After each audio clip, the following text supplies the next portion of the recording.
ขังสารานังกัจฉามิ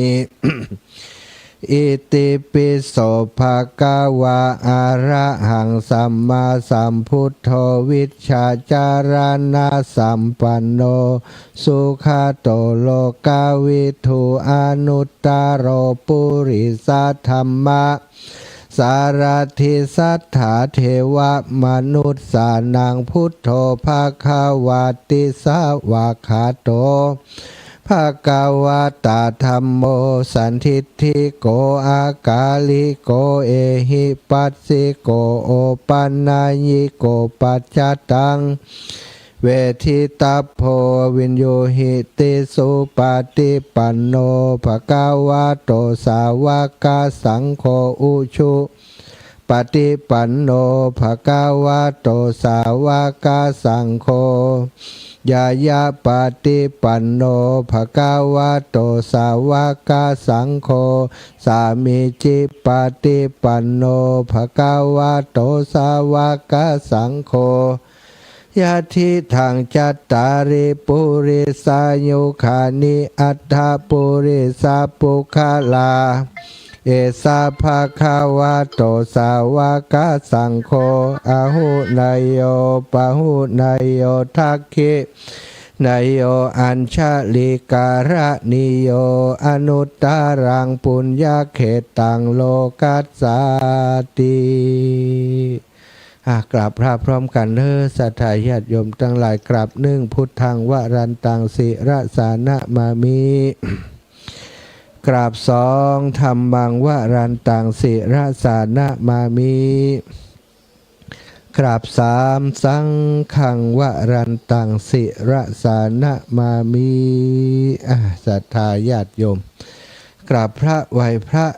โดยกันเรียบร้อยแล้วนะทำจิตให้ใสทำใจให้สะอาดก่อนที่เฮา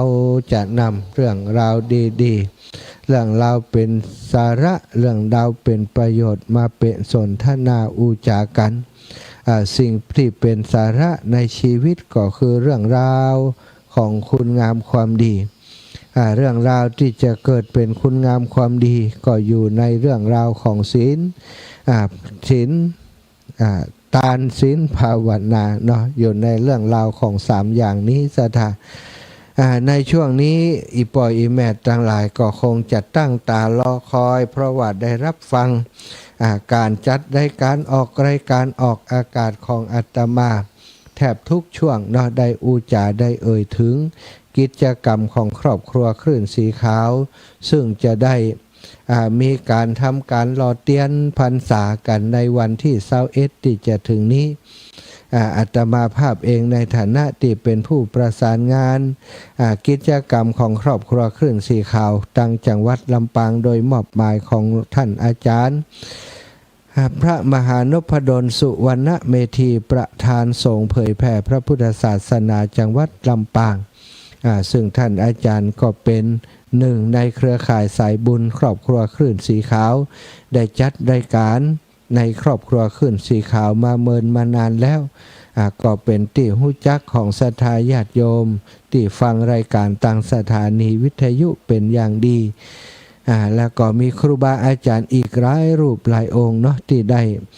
จัดรายการด้วยกันที่ลำปางโดยแล้วก็จัดรายการด้วยกันที่ในคลื่นสีขาวที่จังหวัดเชียงใหม่ของเฮาโดยป่ออีแม่ทั้งหลายอาตมาภาพนั้นมาช่วยงานครูบาอาจารย์ที่วัดแม่ห้องไคร้สถานที่จัดกิจกรรมในปีนี้ตั้งแต่วันที่16ที่ผ่านมาแล้วเนาะก็ได้ออกอากาศเกือบทุกวันก็ได้แจ้งข่าวสารความเคลื่อนไหวสิ่งต่างๆที่ในสถานที่ในการเตรียมงานเนาะโดยเฉพาะการจัดสถานที่ต่างๆการตกแต่งประดับประดาสถานที่การทำความสะอาดการเตรียมอุปกรณ์ต่างๆที่จะมาทำการหล่อเตียนในวันที่21นะสถาได้หันการทำงานของทีมงานของตุลุงท่านพระครูชลทานพิทักษ์ก็ประทับใจเนาะท่านอาจารย์พระครูได้มาอยู่ที่นี่เป็นเวลาร่วม 3-40 ปี ได้พัฒนาได้สร้างความเข้าใจกับพี่น้องเจ้าบ้านได้ทำงานกันอย่างเป็นระบบนะสถาเจ้าบ้านมีงานในช่วงกลางวันเพิ่นก็ทำงานไปในช่วงกลางค่ำกลางคืนก็มาช่วยเตรียมเกียมดาสถานที่หันแล้วเป็นตีน่าชื่นใจประทับใจหลายตีหลายแห่งเนาะเวลาทำงานก็จะอิดจะเหนื่อยแต่พระสงฆ์องค์สังฆเจ้าขยมวัดปู่อาจารย์น้อยหนานต่างๆแต่ที่นี่นั้นมีความร่วมมือจากทุกฝ่ายท่านผู้นำเนาะท่านอสม.พี่น้องเจ้าบ้านทายกทายิกาญาติพี่น้องต่างหลายก็มาช่วยกันลูกศิษย์ลูกหาพระสงฆ์องค์สังฆเจ้าก็มาช่วยกันคณะนี้ที่อาตมานั่งจัดรายการอยู่นี่เพิ่นก็เนี่ยการเพี้ยอยู่ทางนอกพุ่นคนโน้นทำนั่นทำนี่ก็เป็นระบบดีถึงว่าถ้าบ่มีระบบแล้วเหนื่อยซะถ้าเป็นระบบแล้วคนนั้นก็ฮู้การงานคนนี้ก็ฮู้การฮู้งานเนาะก็ทำให้เหมือนกับว่างานยากก็จะเป็นงานง่ายไปในตัวด้วยตอนนี้ต่างเครื่องเสียงที่เปิ่นเอามาใช้ในงานที่จะใช้ประชาสัมพันธ์ในวันพรุ่งนี้เปิ่นก็ร้องเครื่องกันอาจจะมีเสียงแทรกเข้ามาทางไมค์ตัวตึงตังเนอะสถาแต่คิดว่ามันคงสู้เสียงอาตมาบ่ได้นะหนังกับไมค์นี่เสียงมันจะแทรกมาสักบอกคือหันเนาะก็ขอบคุณเนอะศรัทธาญาติโยมที่ติดตามรับฟังรายการหลายคนหลายท่านได้ร่วมโดยช่วยกันให้หอมเป็นเจ้าภาพนั่นโน่นนั่นนี่โดยอาตมาบอกว่าจะเป็นเจ้าภาพรอเตียนเป็นเจ้าภาพเตียนที่จะถวายสังฆทานที่จะถวายในวันที่21คือวันพรุ่งนี้เตียนก็ชุดละ500โซล่าเซลล์ชุดละ500สังฆทานหรือว่าปัจจัยที่ถวายหัววัดที่นิมนต์เปิ่นมารับเตียนพรรษาที่นี่ในวันพรุ่งนี้ก็ 1,500 บาทก็มีศรัทธาญาติโยมหอมเป็นเจ้าภาพเกือบครบเกือบข่วยกันละศรัทธาก็ยังเปิดรับอยู่สำหรับศรัทธาที่เกิดใจได้ไหลใจตันอีแม่อยากทำบุญใหญ่ด้วยเปิ่นสักครั้งจะไปอยู่แล้วท่านอาจารย์จองไว้ให้แม่จิมเนอร์แจ้งชื่อมาก่อนก็ได้หรือว่าวันพรุ่งนี้มาปะกันที่นี่ก็มาอูจากันเนาะจะเป็นเจ้าภาพจะประเคนตัวก็เรียนเชิญเจริญพรได้เลยเนาะมาประเคนด้วยกันที่ครูบาอาจารย์เปิ่นได้นิมนต์เปิ่นมาฮับเตียนฮับปัจจัยเนาะในการตานเตียนในวันพรุ่งนี้15หัววัดแล้วก็เพิ่มเติมสำหรับพระมหาเถระที่นิมนต์เปิ่นมารวมทั้งหมดก็จะเป็น30ชุด30กว่าชุดศรัทธาญาติโยมจะถวายเป็นสั่งฮื้อครับที่เปิ่นมาร่วมงานโดยนี่วันนี้จัดดาเครื่องควาที่จะถวายเป็นที่เรียบร้อยแล้วทำเป็นชุดโซล่าเซลล์เตียนแล้วก็สำหรับที่จะถวายปัจจัยที่จะถวายเนาะกับส่งที่เปิ่นมาฮับเตียนในวันพรุ่งนี้กิจกรรมในการรอเตียนจะเริ่มตั้งแต่เวลา8 โมงเกิน9 โมงเป็นต้นไปก็เริ่มตั้งหม้อที่จะต้มเตียนต้มน้ำเตียนเพื่อจะให้ศรัทธาได้ตักไปเยาะไปหยอดในกระบอกหรือว่าแบบที่ใช้สำหรับรอเตียนอันอาจารย์อีแม่ยังบ่ได้อันเป็นเจ้าภาพเตียนครบเตียนคุบเตียนแผ่นน้อยๆกำเตือนอีแม่ไปเอาวันผูกได้ก็บ่มีปัญหาเนอะศรัทธาวันพรุ่งนี้มาก็มาเขียนเอามาปุจจาครบละ20 บาทเกิดปีไหนเกิดปีใดเนาะก็ปุจจาปีนั้นชวดหนูชวดฉลูคานเสือเทาะมาลงมาเสงมาเมียมาแม่เกิดปีอย่างก็ปูจาปีเกิดของตัวไปเขียนชื่อติดตั้งหลังวันเดือนปีเกิดแล้วก็เอาไปเยาะไปหยอดไปจอมเนาะเอาหื้อตั้งเจ้าหน้าที่เปิ่นใส่สลุงไว้หั่นเปิ่นจะเอาไปเตรียมไปเติมคนเดียวเอาไปหยอดลงไปเยาะลงตีหม้อกระทะที่ต้มเตียนอยู่สถากระทะที่จะต้มเปิ่นก็ต้มไว้หั่นเดือดอยู่หั่นศรัทธาก็ไปตักเปิ่นทำเป็นแถวเป็นแนวเนอะศรัทธามีประตูเข้าประตูออกเดินเข้าไปตักเตียนเข้าไป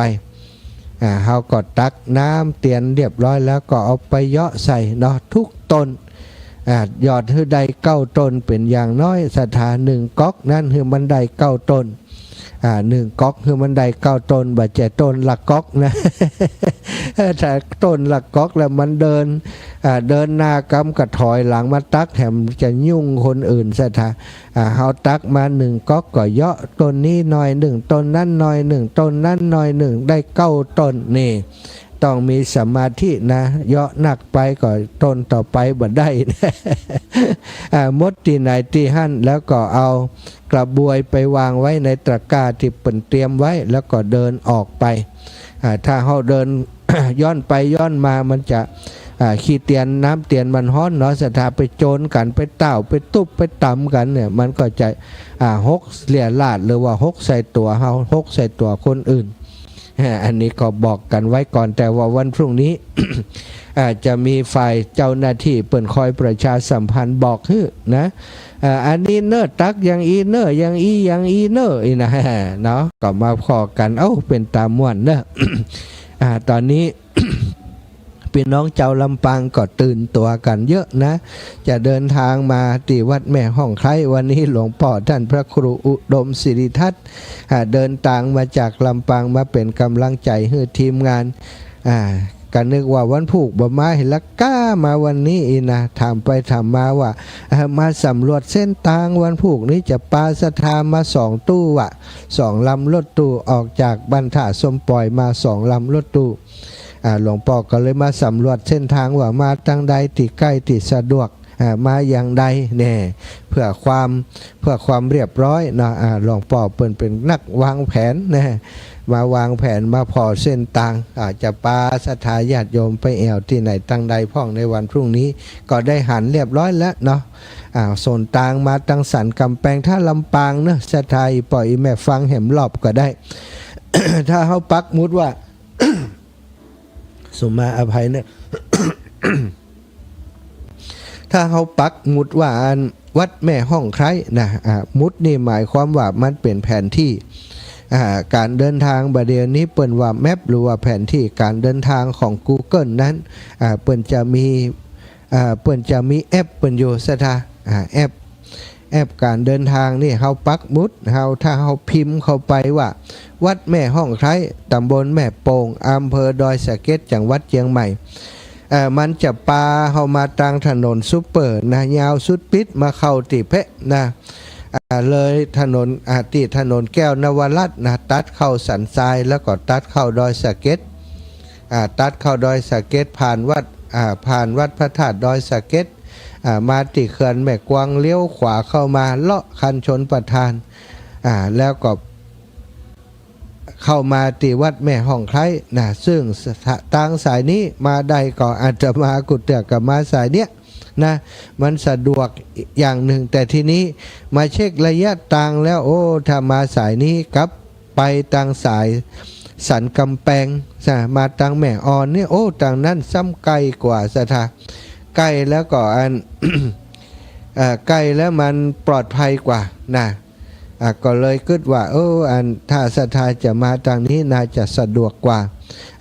กับตุลุงก็แนะนำว่าปกติไปลำปางตุลุงก็ออกทางเนี้ยกลับจากลำปางมาวัดแม่ห้องไคร้ก็มาทางเนี้ยถ้ามาทางในเวียงเนี่ยอาจารย์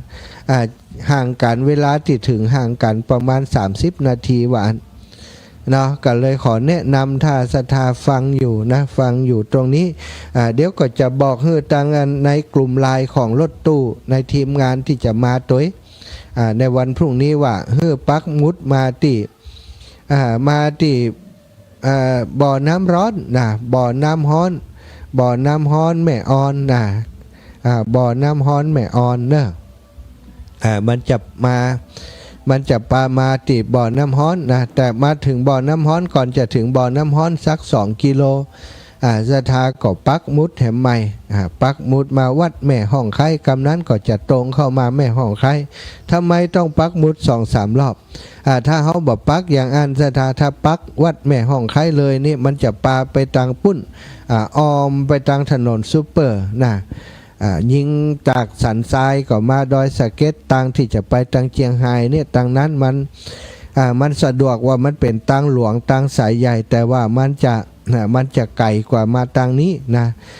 ถ้าศรัทธาว่า บะยะปัก2-3 รอบกว่าจะงงปักรอบเดียวก็สุดแท้แต่เนาะปักมาวัดแม่ห้องไข่เลยก็ได้แต่ว่าถ้าต้องการต่างเส้นทางที่มันลัดกว่าก็มาทางสันกำแพงนั้นมาทางสันกำแพงมาทางแม่ออนบ่อน้ำร้อนแม่ออนบ่อน้ำฮ้อนแม่ออนเข้ามาทางนั้นแล้วก็ปักมุดแหมรอบก็คือก่อนจะถึงบ่อน้ำฮ้อนสัก1 กิโล 2 กิโลปักแหมใหม่พิมพ์ว่าวัดแม่ห้องไคล้กดป๊บมันก็บอกตรงมาแหม5-6 กิโลก็ถึงวัดแม่ห้องไคล้สะดวกสบายถึงเร็วกว่าสถานอันนี้ก็แจ้งให้สถานที่จะเดินทางทราบวันนี้ก็มีหลายคนหลายท่านเนาะที่รับทราบว่าอาตมาเป็นเจ้าภาพโรงทานก๋วยเตี๋ยวที่จะถวายแก่ครูบาอาจารย์และศรัทธาญาติโยมที่เปิดมาร่วมงานหล่อเทียนในวันพรุ่งนี้เป็นก๋วยเตี๋ยวของคลื่นสีขาวเนอะศรัทธาเป็นก๋วยเตี๋ยวของครอบครัวคลื่นสีขาวของหมู่เฮาทุกท่านทุกคนบะใจก๋วยเตี๋ยวของท่านอาจารย์สมชาติคนเดียวหรือว่าของคนลำปางเท่านั้นเป็นก๋วยเตี๋ยวของแฟนรายการของคลื่นสีขาวครอบครัวคลื่นสีขาวทุกพื้นที่ร่วมบุญด้วยกันมาเจ้าภาพใหญ่นะหอมมาหลายเหลือเปิ่นน้อยนะมี2 คณะด้วยกันคณะที่1คณะของหลวงพ่อพระครูอุดมศิริทัตน์พร้อมกับคณะศรัทธาวัดศรีภูมิมาบรรดาสมปล่อยตำบลทุ่งฝายอำเภอเมืองจังหวัดลำปางเป็นเจ้าภาพช่วยมา 2,000 บาทและอีกคณะหนึ่งสายบุญจากทางอำเภอฝางกลุ่มผู้ปฏิบัติธรรมวันเสาร์ในนามของในการประสานงานสะพานบุญของแม่จงดีปหมออินทรเชื้อกันทาก็หอมมา2,000เหมือนกันก็ได้ส่วนหนึ่งแล้วก็มีศรัทธารายย่อยตีเปิ่นหอมกันมาคน500ผ่องคนปันผ่องคน200-300ผ่องคน10 คน20ก็มีศรัทธาที่อาตมาได้ประกาศไปวันก่อนนั้นเนาะก็เป็นชื่อของศรัทธาที่เปิ่นหอมมาก็น่าจะพอสำหรับที่อาจจะเป็น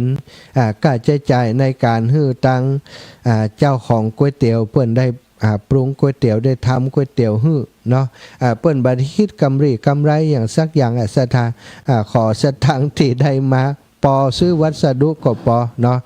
อาตมาก็ได้อู้จากกับเปิ้นว่าถ้าขาดทุนก็ถือว่าเอาบุญเป็นกำไรเนอะอิน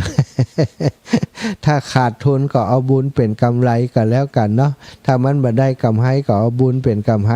ทุกครั้งที่ทำโรงทานก็จะบอกทีมงานอย่างอันศรัทธาเพราะว่าเฮาบ่ได้มาค่ากำไรเนาะเฮาต้องการคือคนที่ทำให้อาตมาก็เป็นสายบุญเป็นน้องนุ่งสุ่งซองที่ดูแลกันมาตลอดมีงานก็ช่วยกันมาตลอดอันนี้ก็ต้องขอบอกขอบใจขอบคุณเป็นอย่างยิ่งวันนี้ก็ทราบข่าวว่าเตรียมมาอย่างเพิ่มแบบโอ้ทุปีอู้และใจบดีคนปันป่าย2 ปันก็มันก็เป็นกำจะกินทุกคนเนาะปันป่ายปันที่จะกินที่จะอย่างต่างๆก็คงจะประมาณสัก800-900นี่กะศรัทธานะแต่อาจจะ800-900อาจจะ2 รอบก็ได้รู้นะไปหู้เปิ้นหยังโอ้ลำโลกก๋วยเตี๋ยวนี่ จดเห็นถ้วยเนาะก็เต็มที่ศรัทธาเต็มที่ถือว่าได้ทำหน้าที่แทนครูบาอาจารย์ท่านพระครูอภิวัฒนวิกรมตัวหลวงพ่อเจ้าคณะอำเภอฝางท่านพระครูสุจิตานุรักษ์ตัวหลวงปู่พระครูปฏิพันธ์ธรรมทินและครูบาอาจารย์ขึ้นสีขาวทุกคนเนาะเฮาก็เป็นเจ้าภาพด้วยกัน เลี้ยงก๋วยเตี๋ยวเปิ้นตลอดงานถือว่าเป็นเจ้าภาพเฮาก็ถือว่าคณะนี้เป็นคณะของเจ้าภาพเฮาเป็นผู้ที่ครับเคลื่อนงานนี้โดยกันมาตั้งแต่ต้นก็จะทำหน้าที่ตรงนี้ให้ดีที่สุดศรัทธาที่เปิ้นมาจะได้ให้เปิ้นได้อิ่มหนำสำราญกันหมดตั้งแต่ประกาศเรื่องก๋วยเตี๋ยวไปเรื่องน้ำดื่มนะก็มีศรัทธาทยอยเอาน้ำดื่มมาส่งให้เนาะเป็น100 แพ็คก็มีเนี่ยศรัทธาก็สบายใจนักขึ้นแต่ว่ายังได้ก็ตามบ่ประมาทเนาะก็ยังแจ้งศรัทธาญาติโยมว่าโอ้ถ้าจะเอามาคนละแพ็คก็ยินดีตัวเนาะคนละแพ็ค10 คนก็10 แพ็คตู้หนึ่งก็มา10 แพ็คก็น่าจะพอดีเนาะนี่ก็ขอแสดงความ ยินดีหรือว่าขอแสดงความขอบคุณ กับศรัทธาติดเตรียมเรื่องโรงทานเตรียมอย่างติดตัวมาโดยทุกคนทุกท่าน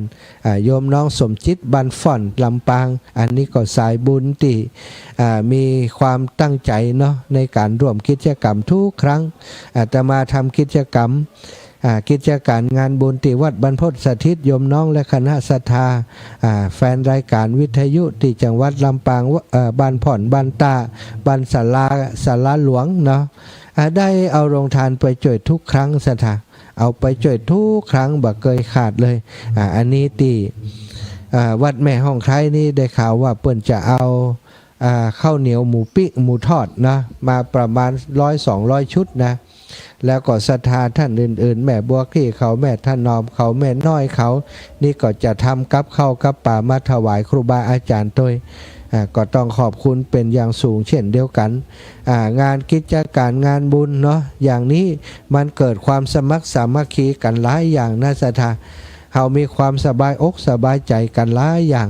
เหมือนกับเราได้เป็นเจ้าเข้าเจ้าของร่วมกันบัจจัยเหมือนเนาะคือเขาเป็นเจ้าเข้าเจ้าของโครงการนี้ร่วมกันเป็นโครงการที่ครูบาอาจารย์ได้คิดได้นำทำหมู่เฮาสนับสนุนเป็นปัจจัยในส่วนต่างๆเรื่องต่างๆอย่างสำหรับตานออกก็ดีสังฆทานสำหรับเป็นสำหรับในที่จัดตานออกก็ดีก็ได้รับการช่วยเหลือการดูแลจากศรัทธาญาติโยมทั้งหลายเป็นเจ้าภาพร่วมกันมาหอมกันมาก็ได้หลายท่านหลายคนเนาะอันนี้ก็คงบ่ได้ซ่อมพอแล้วนี่นะลูกศิษย์ลูกหาของตู้ลุงแดงท่านพระครูชลทานพิทักษ์ในพื้นที่แม้จะบัจจัยคลื่นสีขาวเปิดหู้ข่าวว่าตู้ลุงจะมีงานใหญ่เปิดก็มาช่วยกันเป็นเจ้าภาพคนละอย่างสองอย่างที่คลื่นสีขาวของเฮาที่หู้จักมักคุ้นกันก็ผ่านตั้งสายต่างๆผ่านตั้งอาจารย์พระครูพระครูอภิวัฒนวิกรมมาก็เยอะผ่านตั้งอาตมามาก็หลายตั้งหลวงปู่พระครูปฏิพันธ์ธรรมทินแหมส่วนหนึ่งมาจากตั้งเมืองฝางจังแม่จงดีตั้งปมอินทรเขาท่านอาจารย์ใหญ่หลวงพ่อพระครูสุจิตานุรักษ์ด็อกเตอร์แล้วก็คุณโยมกนกพิษชัยนาแม่บุญเรืองชัยเงินพี่น้องตังฝางก็ได้ร่วมโดยช่วยกันมาเนี่ยต้องขอบคุณและก็มีศรัทธาต่างเมืองแป่เมืองน่านพะเยาเจียงไฮ้ในพื้นที่ต่างๆที่เป็นแฟนรายการก็เปิ่นก็โทรมาหาอยู่เป็นประจำบ่อยๆได้โอนปัจจัยมาให้กับตุลุงเรียบร้อยแล้วก็มีบางพ่องจองไว้แล้วก็จะมาฮื้อพรุ่งนี้ก็มีอันนี้ก็ได้ฟังข่าวสารต่างๆที่ตุลุงเปิ่นได้แจ้งไปทุกวันก็ดีใจตัวเปิ่นเนาะศรัทธาวันนี้นะก็ต้องขอบคุณอีกครั้งหนึ่งสำหรับทุกคนที่ได้ติดตามรายการเนาะแล้วก็ได้ช่วยเหลือในโรงทานก็ดีเป็นเจ้าภาพแผ่นเตียนที่จะเอามาหล่อก็ดีตลอดถึงเป็นเจ้าภาพสังที่จะตานออกแล้วก็สำรับที่จะตานออกเนาะซองปัจจัยที่จะตานออกทุกส่วนแล้วก็รวมถึงเรื่องของอาหารโต๊ะจีนเนาะก็มีคนเป็นเจ้าภาพร่วมกันอยู่หลายคนเหมือนกันเนาะได้หลายโต๊ะแล้วสันทาก็คิดว่ากุ้มปอสำหรับที่จะดูแลครูบาอาจารย์อันนี้ก็เป็นความร่วมด้วยช่วยกันความร่วมไม้ร่วมมือการหล่อเตียนครั้งหนึ่งต้องอาศัยความสมัครสมานสามัคคีเป็นน้ำหนึ่งใจเดียวกันการที่เขาได้ร่วมมือร่วมใจร่วมแรงร่วมใจกันนี้ก็เป็นการสร้างบุญญาบารมีร่วมกันศรัทธาญาติโยมอันการทำบุญทำกุศลนั้นบ่มีไผไปบังคับไผได้ไปบังคับคือคนนั้นคนนี้จะต้องทำนะจะต้องร่วมนะถ้าบัร่วมมาได้นะอย่างอีบ่มีไผบังคับใดเนอะศรัทธามีแต่ความสมัครใจเต็มใจกันเท่านั้นถ้าบัดสมัครใจบัดเต็มใจที่จะทำแล้วไผจะไปบังคับไผก็บ่ได้อาตมาได้ไปเมื่อวันก่อนวันเวลาทุกคนเหลือบันนักแล้วเนาะอาตมาเองก็เหลือบันนักแล้วพอสุขภาพแล้วมีหลายอย่างติดเป็นข้อบ่งชี้ว่าบันน่าจะอยู่เมินแล้วนะทุกวันนี้อยู่ไปชีวิตแต่ละวันก็ขอให้ได้มีโอกาส เป็นผู้นำบุญเป็นผู้ที่เป็นสะพานบุญแล้วก็ได้ทำบุญเป็นการส่วนตัวไปโดยได้ทุกวันสถานที่ได้ตื่นขึ้นมาก็ทำหน้าที่การจัดรายการนี้ก็ถือว่าเป็นการทำบุญอย่างหนึ่งของอาตมาเหมือนกันการจัดรายการบางครั้งบางทีมีกิจนิมนต์ก็ต้องสละไปนะสถาเราคิดว่าเวลาที่เราได้นั่งนั่งจาได้มาสนทนาธรรมกับสถาปล่อยแม่ในพื้นที่ตรงนี้มันเกิดประโยชน์ต่อตัวเฮาต่อสถาญาติโยมที่เป็นฟังอยู่ทางบ้านมากนักมากหลายถ้าเฮาไปรับกิจนิมนต์ก็จะได้อาจจะได้ปัจจัยส่วนหนึ่งเนาะแล้วก็ฉลองศรัทธาส่วนหนึ่งแต่ว่าคนอีกส่วนหนึ่งก็ขาดโอกาสที่จะได้ฟังธรรมหรือว่าฟังข้อคิดสะกิดใจดีๆจากอาตมาไปจึงถ้าจะให้เลือกก็จะเลือกว่าจัดรายการดีกว่าถ้ามีคนแตนแต่ว่าถ้ามันจำเป็นแต่สำคัญแต่ก็จำเป็นเหมือนกันสถาแต่จะบอกก่อนทุกครั้งว่าถ้าหากวันใดที่บ่สามารถจะจัดรายการได้ก็ต้องบอกกับผู้ที่เกี่ยวข้องโดยเฉพาะเจ้าหน้าที่สถานีน้องแอมหรือว่าดรแอมพัชริยาฟองจันตาน้องนัทสถาพรสุธาคำเพื่อนก็จะเป็นคนดูแลบางเทื่อก็อาจจะต้องดึงเอาไลฟ์สดที่อาตมาได้ทำไปก่อนหน้านั้นมาออกก็มีอันนี้ก็ต้องทำหน้าที่ให้ดีที่สุดสถาญาติโยมเนาะเพราะอย่างที่บอกนั่นเวลาเหลือน้อยจะเหลืออีกกี่วันกี่ชั่วโมงกี่นาทีเฮามีไผฮู้ใดอยู่แอบนะสถาหันกันลัดนะตอนเจ้าหันกันอยู่ตอนบ่ายตายละกันก็มีตอนบ่ายเล่นหัวกันอยู่ตอนค่ำตอนแรงจากกันไปก็มี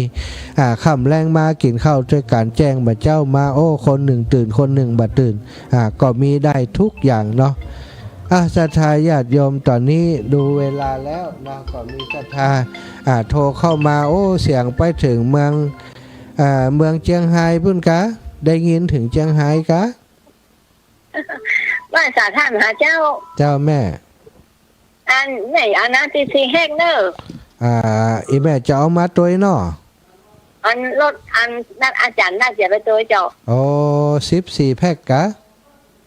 4 แฮกกะ4 แพ็ค4 แพ็คเจ้าบัดเดียวบ้านใหม่แล้วยังมาแล้วจ้ะแม่อันเขาจะมามุงวันที่27 28นี่อยู่เนี่ยดีใจด้วยได้บ้านใหม่แล้วน้ำบ่ท่วมแล้วเนาะเจ้าถมสูงสบายแล้ววันหน้าลูกเต้าก็จะมาอยู่ตัวก้าคนแปลงบ้านน้องล่านะที่มันนั่นแต่ตามท่านบ่าวขายเงินผ่านทางหาเจ้านั่นน่ะได้ดีดีแล้วเนาะแม่เนาะสัตว์เนอะสัตว์วันผูกป้ากันเนาะเจ้าไว้เจ้าอีแม่จะได้มาแล้ววันผูกดีใจตัวเนอะแม่ไล่ผับเตจะเนาะจะเดินทางมาในวันพรุ่งนี้ตัวจัดไปเจ้านะสถาว่ากันไปของน้อง10 แพ็คเจ้าน้ำ10 แพ็คน้องหมูทอด100 ห่อเจ้าตุปีกระท้อนแช่อิ่ม100 ถุงสถา100 ถุงกันเนอะกระท้อนแช่อิ่ม100 ถุงเนาะจะตายญาติโยมนะวันพรุ่งนี้ปะกันเนาะวันพรุ่งนี้ปะกันก็เปิดสายเลยกันแล้วกัน18 นาฬิกา 19 นาฬิกา 41 นาทีจะโทรมาสอบถามเรื่องยังก็ได้หรือว่าจะโทรมาเพิ่มเติมอีแม่ขอหอมเพิ่มเติมนะมีปัญหาเนอะหอมเพิ่มเติมมาได้ยินดีที่จะรับเป็นสายบุญเป็นสะพานบุญให้กับเท่าแก่อีป่อยอีแม่ทั้งหลายทุกคนทุกท่านบัดแรงนี้ตะกี้ก็มีคนให้หอมเพิ่มเติมมาเนาะแม่ป้อจันทปัญญานะร่วมบุญหล่อเทียนมาแหม100 บาทแล้วก็แม่เปลี่ยนใจวงร่วมบุญหล่อเทียนมาแหม100 บาทถึง2 ท่านก็ร่วมบุญก๋วยเตี๋ยวมาแหมคนละ100เป็น200 บาทเนาะร่วมบุญก๋วยเตี๋ยวมาจากบ้านจ้วนะหมู่5แม่ใจพะเยาเนอะเจริญปอนแม่น้ำขอมาหอมยายน้อยยายสมยายปันมาแหมนี่เป็น10 กว่าแฟกลำเดือนนี้เจมใส่ได้อยู่ก้าเนาะ ได้โอ้ดี โรด ละ แม่จะเต็มโรดแม่ได้11 คน โอ้ดีละพอดีเนาะถูก แล้ว ปากกัน ที่ เนี่ย หอม ยัง ทาง กิน วันนั้นที่หอมกับก๋วยเตี๋ยววันนั้น อืม มี อ่า ไผ นเฮอย่าบันเย็นฟังเนี่ย ว่าหำกำแล้วอีแม่ว่าเลยปะ เขาอ่านไปแล้วอยู่ไหนพุ่น นะแม่บันเย็นจันทวงศ์ก๋วยเตี๋ยว100นะแม่เกียงคำสิริวงศ์ก๋วยเตี๋ยว100เดือนหน้า แม่พงนวลปุกแก้ว100โอเคเนาะวันผูกอีแมวมาฮื้อเนาะแม่บ้าน แม่แหม100แม่บ้านเย็นจันตะวงศ์แม่หยังก็บ้าน แม่เกียงคำสิริวงศ์ เกียงคำแล้วแหมพ้น แม่พงนวลปุกแก้ว แม่ฟองนวลปกแก้ว แล้วก็แม่บัวเย็น เจ้า โอเค จะให้คนถ้วยเนอะ แม่ต้องส่งถ้วยคนขับรถทุกคน ได้กัน อันผูกปากกันเนาะ เนี่ย12 13แพ็ค โอ้ดีใจแต่เจ้าอาจารย์มหาก็มาอาจารย์มหานพดลหลวงพ่อพระครูดม ไม่ มา หันแล้วหันในไลน์เนี่ยพระครูพิวัตรกหัน เจ้า อยู่นั่นนะ สถานได้หัน เปิ้นปากันไปเนาะวันนี้เนาะ มาดู เขาก็ไปวันนี้ เปิ้นดูความพร้อมกะดูความวันผูกกับมากันอยู่หลวงพ่อพระครูดมกับปาสถามาอยู่ถูกไหม น่ะนั่นผูกแม่จะบอกเปิ้นหวานที่29อย่าไปตานเตียนวัดเปิ้น ดีกะวัดเฮาลบไปก่อ ไปกะ 29กะ เรียไปแล้ว อีแม่จะไป29กะโอ้ตายแล้วจะได้29ดิฮะ ได้สตังค์อ่ะท่านอยู่นะ เอาตายยังได้นี่ ไปไหนใน29อ่ะ ทุกปีตะวันเปิ่นจะไปวังเหนือน่ะจะไปอยู่บ้านเปิ่นอะไร ไอ้ก น่ะ อนกับไอ้หยังเจ้าลูกนี่ไปบ้างเนี่ยเอาปอนนี่แม่แล้วปอนค่อยไปบอกครูตะวัน โทรไปหาเติ้นเด้อ สาธุนะแม่ห้ามสายคนอื่นกัน จ้า เจริญปอนแม่นวลยอดคำปาน เจ้าไว้สาเจ้า ปะกันแน่นอนเนาะวันผูกเนาะ นึกว่าได้ไปแล้วนะ มันมีรถนะ โอ้ย ทุลุงโทรมาบอกแมลงต่ำนี่ว่าปู่เขาเกียมสวนท่านี่เหนือสัก8 โมงครึ่ง ตุลุงหยัง วัดเนี่ยจ้ะหลวงพ่อ หลวงพ่อเหรอ เจ้าอันแม่ก็เกียมครัวไว้นี่มีกาแฟมีชาครับเพียวฟานอย่างเนี้ย ตุลุงเปิ่นนั่นเป็นตนนิมนต์ด้วยมันเจ๊กะ ฮะ นะครับเตียนตัวนี่ตุลุงอ่ะ อันไทยแม่นแล้วโมอันปุ่นว่ามันมีใครขับรถแม่ถามนะถ้ามีคนขับรถจะเอิ้นไปหาก็เอิ้นมาหาบนว่าคุณผูกเตรียมสวนทานเนอะ เจ้าแม่สาธุเนอะ จะได้ใจนี่ละ ปักกันเจ้า เจ้า จะช่อหาจะเตียวช่อหาอีแม่เจริญปอนแม่เพน ไอ้ภาษาเจ้าใช่ไหมฮะ แม่เพนคนสู่ชีวิตแสงไฟ เอาไว้เจ้าไว้สาเจ้าแสงไฟสว่างตาแสงธรรมะสว่างใจสว่างตาได้แสงไฟสว่างใจได้แสงคำเจ้าความชัดเจนคือเครื่องจักรทำอาหารเด้อเดี๋ยวนี้กันมาแจกเงินที่ปฐมมาเขามาน้อมปะพุ่นเด้อ ดีแล้วแม่น้อมจะมา2 กันก่อนนี่แม่น้อมมันน้อมส่งการเจ้า แม่น้อม อย่างน้องบุญครึ่งอย่างนี้เพิ่นบ่ได้กัน เจ้าดีแล้ว เป็นสถานบุญม่วนจ่อยเนาะทำอาหาร โอ้ เนาะ มั่นใจให้เปิ่นได้มีโอกาสทำบุญด้วยกันเนาะ เจ้า สาธุเนอะแม่เนอะขอบุญรักษาอีแม่ เจ้าชัดเจนเจ้า บุญรักษาอีแม่ได้อยู่ดีมีสุขแม่บุญนักวุฒิเดช เจ้าอาจารย์ เจ้าแม่ เจ้าคนตังไปเจ้าละเด้อ แม่บุญนักหอมอย่างพองก็ หอมอันเตียนกับอันเนี่ยก็ลงทานก๋วยเตี๋ยวเจ้า เตียนกับก๋วยเตี๋ยวเนาะเตียนต่อได้เตียน100 เตียน100 ก๋วยเตี๋ยว100โอเคเป็น ลงทานก๋วยเตี๋ยว200 จ้า คนเม็ดไปเม็ด7 โมงนะเจ้า โอ้ได้แล้ว เจ้าสาธุเด้อไป บุญรักษาเจ้าโยมแม่ ด้วยกันเนาะ เจ้าอีแม่ สาธุ บุญรักษาอีแม่เนอะแม่เล็กปาวลีอินสุวรรณ เจ้าท่านเจ้าของแม่มีคนฝากสตังค์ติจานี่นะ เจ้าแม่อย่างห้อง กับแปลงมาแม่งก็เดี๋ยวพ่อขาวเจ้า พ่อขาว พ่อขาว แม่ขาว ไม่ใช่แม่ขาวทุกคนพ่อแม่ตาคน พ่อขาวพ่อขาวแม่ค พ่อขาแม่โยมเจ้าทองมี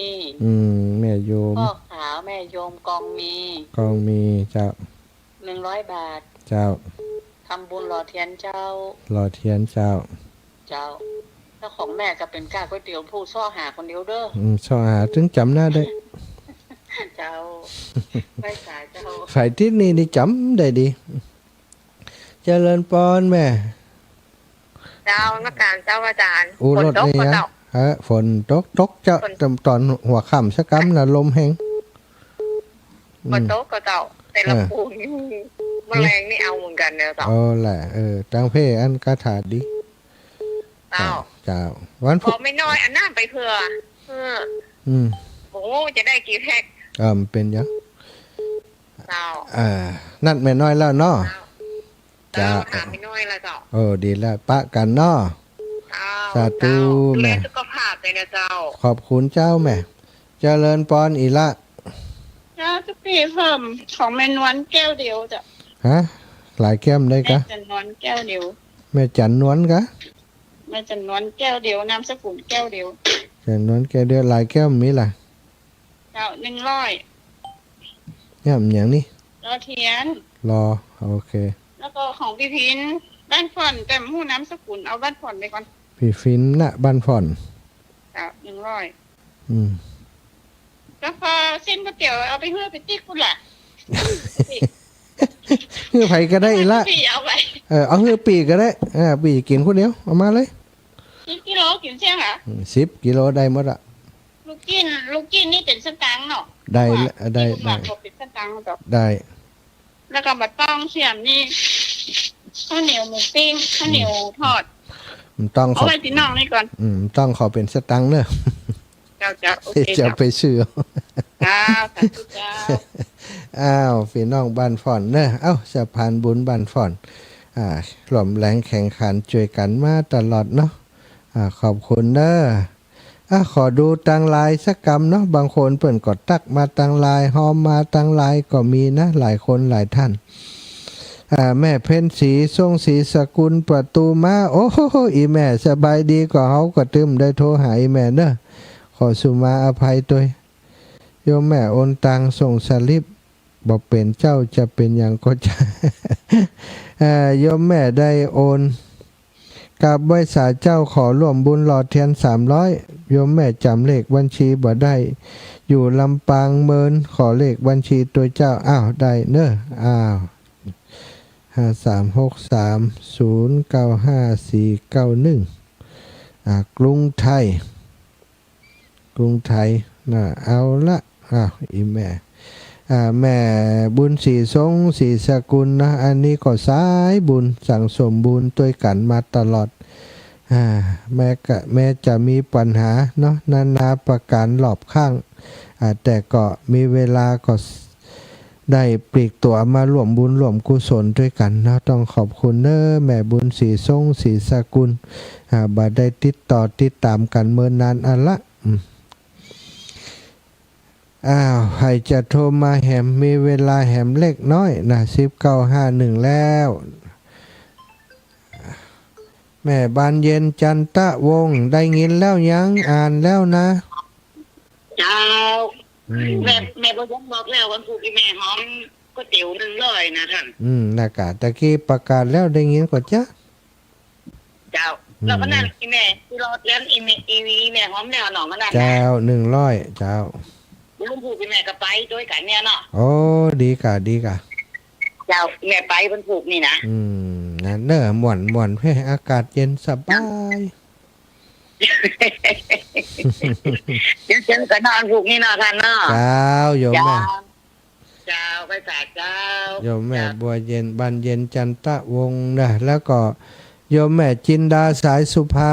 เนาะแม่จินดาสายสุภาพร้อมครับพี่น้องเครือข่ายสายบุญบ้านประจำนะก็จะมาแล้วก็โยมน้องจากบ้านหัวฝ่ายเนอะโยมน้องถาปณีและคณะเปิ่นจะมาอีแม่มาอยู่ลำปางกันช่วงนี้ อยู่ละเป็นเดือนแล้วเจ้า อยู่ที่ประตูมาล่ะ เจ้าอาจารย์ แม่สบายดีก็ เฮ้ยเขาส่งไปให้แล้วเหรอ 53ส่งแล้วแหละเจ้าแหละ เออ นึกว่าบอกบ่ได้บ่ตันเจ้า บอกเขาส่งไปในไลน์ให้เราไหม เจ้าเจ้า จ้าเจ้าอีแม่บุญรักษาเน้อแม่ เจ้าสาธุ จะขอบคุณแม่บุญศรีปัญหาชีวิตของแต่ละคนก็มีแตกต่างกันไปเนาะโอ้โยมแม่นี่ต้องไปดูลูกหลานปุ่นลูกเปิ้นเป็นหมออยู่พะเยาเที่ยวไปเที่ยวมาบ้านที่ลำปางก็ดีพอที่บ้านเกิดเมืองนอนที่แจซ่อนแหมนะลูกสบายแหมก็มีโอ้อิดแต่ก็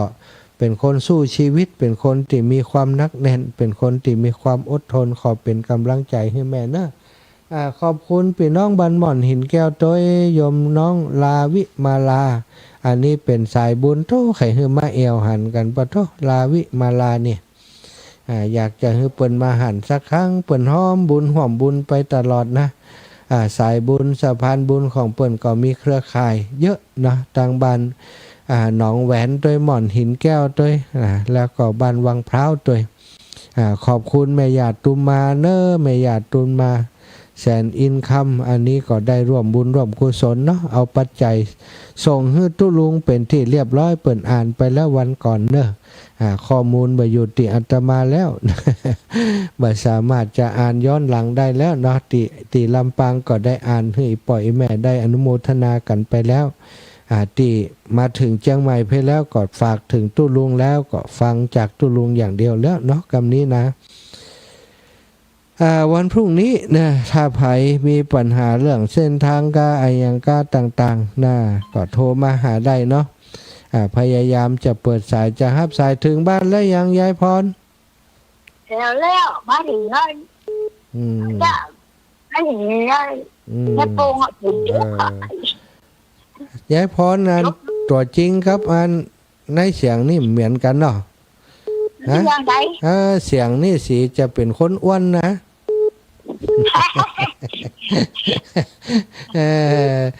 แต่ว่าตัวจริงนี่เป็นคนจอยไปหน่อยนะดีใจเนอะวันนี้ได้หันได้พบได้ปะกันเนาะ แม่ก็ผอมเนี่ย ล่ะได้ปะกับครูบาอาจารย์หลายรูปหลายองค์แล้วเนาะ สาธุนายย้ายจะฮับสายคนอื่นครับ จ้า เอาเจริญปอนโยมแม่กัญญาหารชนะ กัญญากร จะมากับเพื่อนเขาเหมือนก็โมทนาบุญตัวดิทุกๆคนนะเจ้าไม่ได้ไปเนาะก็ขอโมทนาบุญกับทุกๆคนที่ทำบุญด้วยกันจากหน้าไทยได้เจอกับแหมเนี่ยเจ้าเจอแหมเป็นแม่เป็นลูกเป็นพี่เป็นน้องกันทุกภพทุกชาติเนาะเจ้าไปทำบุญด้วยกันอย่างเงี้ยเนาะเจ้าโยมแม่เจ้าขอบคุณเจ้าเจ้าขอบคุณพี่น้องหางดง แม่กัญญากรนะหารชนะอยู่หางดงเนอะเสถาหางดงเชียงใหม่บ้านลูกเบาก็อยู่หางดงเนาะแถวตำบลสวนพักหวานนี่ค่ะหางดงเหมือนกันเวลาหมดเวลาแล้วนะขอบคุณทุกคนทุกท่านติดตามกันมาตั้งแต่หัวค่ำแล้วเนาะ19 นาฬิกาบัดเดี๋ยวนี้56แล้ว